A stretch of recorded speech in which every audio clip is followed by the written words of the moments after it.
प्यारे बच्चों, शुभ प्रभात। आशा है आप सभी अपने घरों में सुरक्षित होंगे और अपनी पढ़ाई कर रहे होंगे।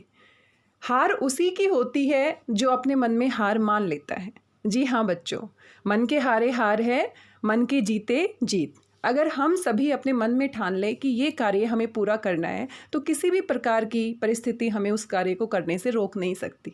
तो आप अपने मन में हिम्मत बनाए रखिए, अपने मन में एक जोश जगाए रखिए और इन्हीं शुभ विचारों के साथ आज की कक्षा शुरू करते हैं। पिछले वीडियो में आपने देखा कबीर दास जी की साखियाँ, उसके शब्दार्थ और व्याख्या हमने की। 3 साखियों के शब्दार्थ और व्याख्या हम कर चुके हैं।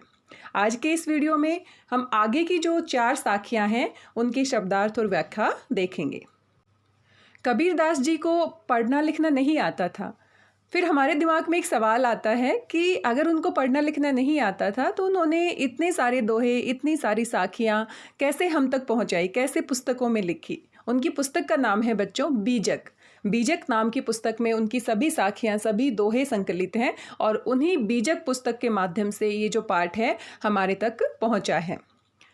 ऐसा माना जाता है कि कबीर दास जी के बहुत सारे शिष्य थे और उन शिष्यों को लिखना आता था, पढ़ना आता था। उन्होंने कबीर दास जी की वाणी को, कबीर दास जी के दोहों को जो वो गाते थे, एक जगह से दूसरी जगह जाते हुए गाते थे, उनको अपने हाथों से लिखा। और इसीलिए उनकी जो पुस्तक है बीजक, वो उन्होंने स्वयं अपने हाथों से नहीं लिखी, लेकिन उनके ही वाणी को लिखा गया है। इसी कारण से ऐसा माना जाता है कि ये पुस्तक उन्हीं की है, क्योंकि शब्द उनके हैं लेकिन लिखने का कार्य उनके शिष्यों ने किया है।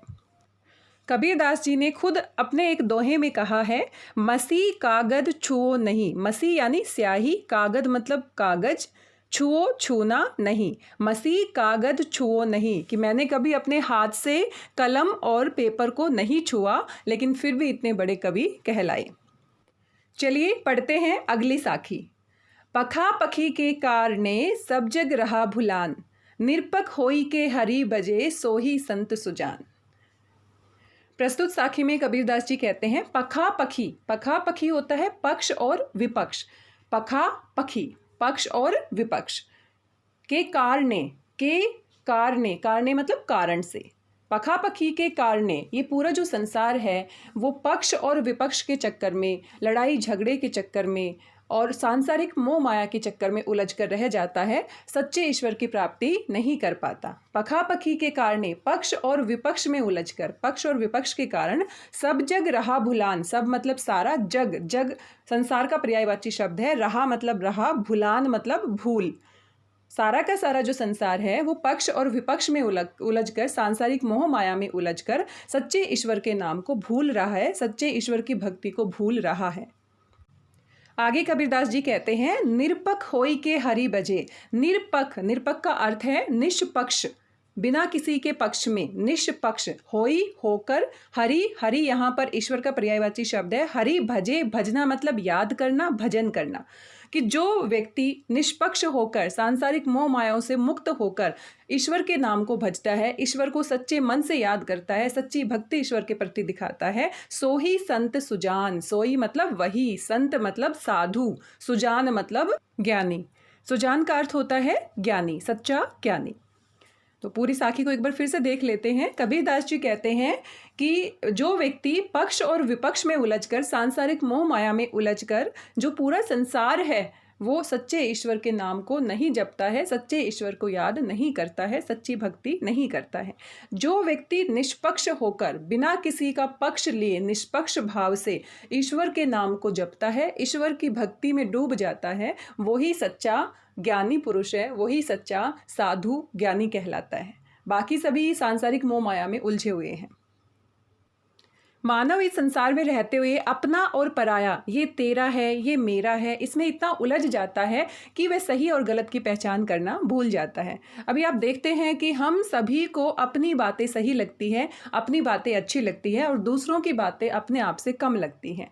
हम अलग अलग धर्म और संप्रदाय को मानते हैं और हमें लगता है कि हमारा जो धर्म है, हमारा जो संप्रदाय है, हमारी जो जाति है वो सबसे श्रेष्ठ है और दूसरों का इतना सम्मान नहीं करते। तो इस तरह की भावनाओं में उलझकर हम कभी भी सच्चे ईश्वर को प्राप्त नहीं कर सकते। हमें एक मानव धर्म को अपनाना चाहिए जो सभी को एक समान रूप से देखे, पक्ष और विपक्ष में ना उलझे।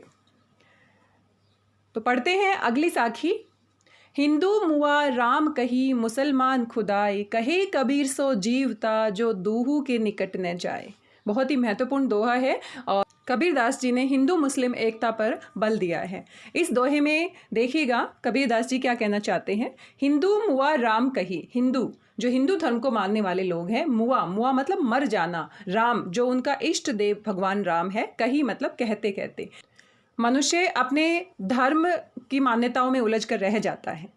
आगे कबीरदास जी कहते हैं मुसलमान खुदाई, इसी प्रकार जिस प्रकार हिंदू राम का नाम जपते जपते मर जाता है, ठीक उसी प्रकार जो मुसलमान हैं वो खुदा का नाम लेते लेते मर जाते हैं। कहे कबीर सो जीवता, कबीरदास जी कहते हैं सो जीवता, सो मतलब वही, जीवता मतलब सही वास्तव में जिंदा है, जो दुहू के निकट न जाए, जो दुहू, दुहू मतलब दोनों के निकटी न जाए, जो इन दोनों के निकट नहीं जाता है, जो धर्म के बाह्य आडंबर हैं उनमें विश्वास नहीं करता है, सच्चे मानव धर्म को अपनाता है, वही ईश्वर वास्तव में जीवित है। आप देख रहे हो हमारे समाज में बहुत सारी ऐसी घटनाएं होती हैं जो धर्म और जाति के नाम पे होती है, जो कहीं भी सही नहीं होती है। तो कहीं ना कहीं हम अंधविश्वासों में उलझ जाते हैं। हम इतनी मजबूती के साथ अपनी बातों को रखते हैं कि हम सही हैं और आगे वाला गलत है। आप देख सकते हैं जब कबीरदास जी इस प्रकार के दोहे गाते होंगे तो उस समय में, जिस समय में कबीरदास जी ने दोहे गाए थे, एक जगह से दूसरी जगह पर वो जाते थे तो उनको बहुत सारे लोगों का विरोध का सामना करना पड़ा था, क्योंकि उन्होंने हिंदुओं के बारे में कुछ कहा तो हिंदुओं को अच्छा नहीं लगा, मुसलमानों के बारे में कुछ कहा तो मुसलमानों को अच्छा नहीं लगा, और इस तरह से उनका जीवन संघर्षों से भरा था, इतना आसान नहीं था। लेकिन धीरे धीरे लोगों ने उनकी बातों को सुनना शुरू किया, उनकी बातों के सार तत्व को ग्रहण करना शुरू किया, और इस प्रकार से बाद में लोगों ने उनकी बातों को मानना शुरू किया। अगली साखी है, काबा फिरी काशी भया, राम ही भया रहीम, मोटे चून मैदा भया, बैठी कबीरा जीम। कबीरदास जी कहते हैं काबा, काबा यहाँ पर मुसलमानों का पवित्र तीर्थ स्थान है। काबा फिरी काशी भया, काशी हिंदुओं का पवित्र तीर्थ स्थान है, और ऐसा माना जाता है कि इन तीर्थ स्थानों की यात्रा करने से हमारे जो सारे पाप हैं वो धुल जाते हैं, हमें मुक्ति प्राप्त होती है। तो कबीरदास जी कहते हैं काबा फिरी काशी भया, कि काबा की यात्रा करने से भी सच्चे ईश्वर की प्राप्ति नहीं होती है, और काशी की यात्रा करने से भी सच्चे ईश्वर की प्राप्ति नहीं होती है। काबा फिरी काशी भया, भया मतलब होना, कि काबा ही काशी बन गई है, काशी ही काबा बन गया है, क्योंकि ईश्वर एक है। ईश्वर को हम अलग अलग नाम तो दे सकते हैं, लेकिन ईश्वर एक है और वो सबका स्वामी है, परम ईश्वर है, वो निर्गुण है, उसको किसी मूर्ति में, किसी आकार में नहीं बांधा जा सकता, उसको किसी स्थान विशेष पर जाकर हम प्राप्त नहीं कर सकते। काबा फिरी काशी भया, कि काबा से भी ईश्वर की प्राप्ति नहीं होगी, काशी जाने से भी ईश्वर की प्राप्ति नहीं होगी, काबा ही काशी बन गया है, भया मतलब होना, और काशी ही काबा बन गया है, दोनों एक ही ईश्वर के निवास स्थान हैं। राम ही भया रहीम, हिंदुओं को लगता है कि भगवान राम को स्मरण करने से उनको सच्चे ईश्वर की प्राप्ति होगी, और मुसलमानों को लगता है कि रहीम को याद करने से हमें सच्चे ईश्वर की प्राप्ति होगी। लेकिन राम ही, भया मतलब होना, रहीम, राम ही रहीम है और रहीम ही राम है। इनके नाम अलग अलग हैं, इनकी मान्यताएं अलग अलग हैं, लेकिन ईश्वर हमारा एक है। आगे कबीरदास जी कहते हैं मोट चून मैदा भया, मोट यानी मोटा, चून मतलब आटा, मैदा मतलब मैदा, भया मतलब होना। कि अगर हम ये कहें कि मैदा अलग है और आटा अलग है तो ये बिल्कुल गलत होगा, क्योंकि हम जानते हैं कि मोटा जो चून है उसी को छानने से हमें मैदा प्राप्त होती है, तो जो आटा होता है उसी में मैदा होती है, मैदा आटे से बनती है। ठीक उसी प्रकार जो काबा है, काशी है, उसमें किसी प्रकार का कोई अंतर नहीं है, ईश्वर एक है, उसको अलग अलग स्थानों पर अलग अलग नाम से हम बुला सकते हैं, लेकिन उनका जो सार तत्व है वो एक है, सभी के लिए एक समान है। मोट चून मैदा भया, ठीक उसी प्रकार यहाँ पर कबीरदास जी उदाहरण देते हैं कि जैसे मोटे चून में से ही हम मैदा प्राप्त होती है, ठीक उसी प्रकार ईश्वर भी एक है। बैठी कबीरा जीम, कबीरदास जी कहते हैं कि हमें बैठकर शांति से, शांत भाव से इसको जीवना चाहिए। जीवना मतलब खाना, तो यहाँ पर सिंबॉलिक अर्थ है, यहाँ पर सांकेतिक अर्थ है कि हमें इन दोनों के सार तत्व को समझकर एक ईश्वर की भक्ति करनी चाहिए। हमें बैठकर जीवना, जीवना यहाँ तो मैदा को जीवने के लिए प्रयोग किया गया है, लेकिन जो सांकेतिक अर्थ है वो ये है कि हमें एक जगह पर बैठकर सच्चे ईश्वर को, एक ईश्वर की भक्ति करनी चाहिए, और तभी हमें मुक्ति मिल सकती है, हमें इन सांसारिक मोह मायाओं से मुक्ति मिल सकती है। आप देख सकते हैं कि कबीरदास जी के विचारों ने, कबीरदास जी के दोहों ने समाज में एक नई क्रांति ला दी। लोगों के जो अंधविश्वास थे, जो रूढ़िवादिता थी, उनके ऊपर करारी चोट की। अगली साखी की तरफ बढ़ते हैं। ऊंचे कुल का जन्म या जे करनी उच न होय, सुबरन कलश सुरा भरा, साधु निंदा सोय। ये मुझे बहुत पसंद है और देखिएगा इसमें कबीर दास जी कितनी अच्छी बात कहते हैं। कबीर दास जी कहते हैं ऊंचे कुल का जन्म या, क्योंकि पहले ज़माने में समाज में जाति पाति के नाम पर बहुत भेदभाव किया जाता था, आज भी किया जाता है लेकिन पहले ज़्यादा होता था। अभी धीरे धीरे लोगों की सोच बदल रही है, धीरे धीरे ये जो भेदभाव है वो कम हो गया है। पूरी तरह से तो हम नहीं कह सकते कम हो गया है। ऊंची जाति और नीची जाति एक बहुत बड़ी समस्या है हमारे समाज की। तो कबीर दास जी कहते हैं ऊंचे कुल का जन्म या, ऊंचे कुल में, कुल मतलब जाति या कुल जो वंश है, ऊंचे कुल का जन्म या, उसमें जन्म लेने से कुछ नहीं होता है। जे करनी उच्च न होय, जे मतलब अगर, करनी मतलब कार्य, कर्म, उच्च ऊंचे न होय, अगर हमारे कार्य ऊंचे नहीं होते, हमारे कार्य श्रेष्ठ नहीं होते हैं, हमारे कार्य अच्छे नहीं होते हैं, तो ऊंचे कुल में जन्म लेकर भी कुछ नहीं होता है। सुबरन कलश सुरा भरा, सुबरन कलश सुरा भरा, साधु निंदा सोय। सुबरन होता है सोना, कलश, कलश जो मटके के आकार का कलश होता है, सुरा मतलब शराब, भरा मतलब भरा होना, कि अगर सोने के कलश को शराब से भर दिया जाता है तो वो श्रेष्ठ नहीं कहलाएगा। क्योंकि किसी भी ऊंची जाति में अगर कोई बच्चा पैदा होता है लेकिन उसके कार्य श्रेष्ठ नहीं होते हैं, वो गलत कार्य करता है, तो हम उसको श्रेष्ठ नहीं कह सकते। सोने को श्रेष्ठ धातु माना जाता है। तो अगर कलश सोने का है और उसमें शराब भर दी जाती है तो शराब अच्छी नहीं है।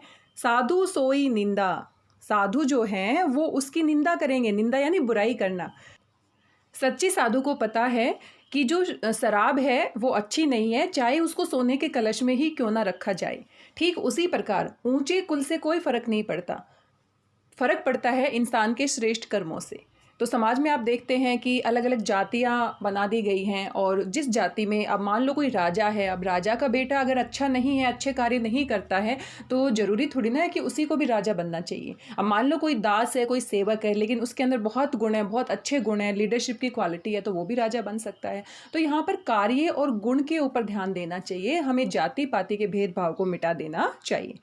ऊंचे कुल में जन्म लेने से कुछ नहीं होता है, हमारे कर्म श्रेष्ठ होने चाहिए। जिस प्रकार यहाँ पे उदाहरण देते हैं कबीरदास जी कि जिस प्रकार सोने के कलश में शराब रख देने से वो श्रेष्ठ नहीं बन जाती, साधु या सच्चे जो लोग होते हैं, सच्चे ज्ञानी होते हैं, वो उसकी बुराई ही करते हैं।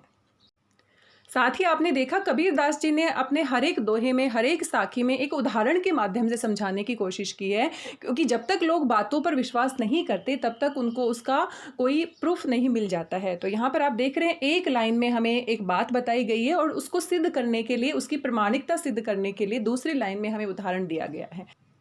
पाठ का PDF लिंक मैं वीडियो के नीचे डिस्क्रिप्शन बॉक्स में दे दूंगी, आप वहां से देख सकते हैं, अपनी पाठ्य पुस्तक से पढ़ सकते हैं। तो इसी के साथ ये कबीरदास जी की साखियाँ हमारी पूरी हो जाती है। वीडियो बहुत लंबा हो जाता है बच्चों, तो अगले वीडियो में मिलते हैं इसके प्रश्न उत्तर के साथ। साथ ही आप फीडबैक ज़रूर दे सकते हैं, आपको कैसा लगा वीडियो, आप इसके बारे में आप मुझे बता सकते हैं। और तब तक प्यारे बच्चों, धन्यवाद, थैंक यू वेरी मच। स्वस्थ रहिए, व्यस्त रहिए और पढ़ते रहिए। अपना ध्यान रखिए, घरों में रहिए, सुरक्षित रहिए। Thank you.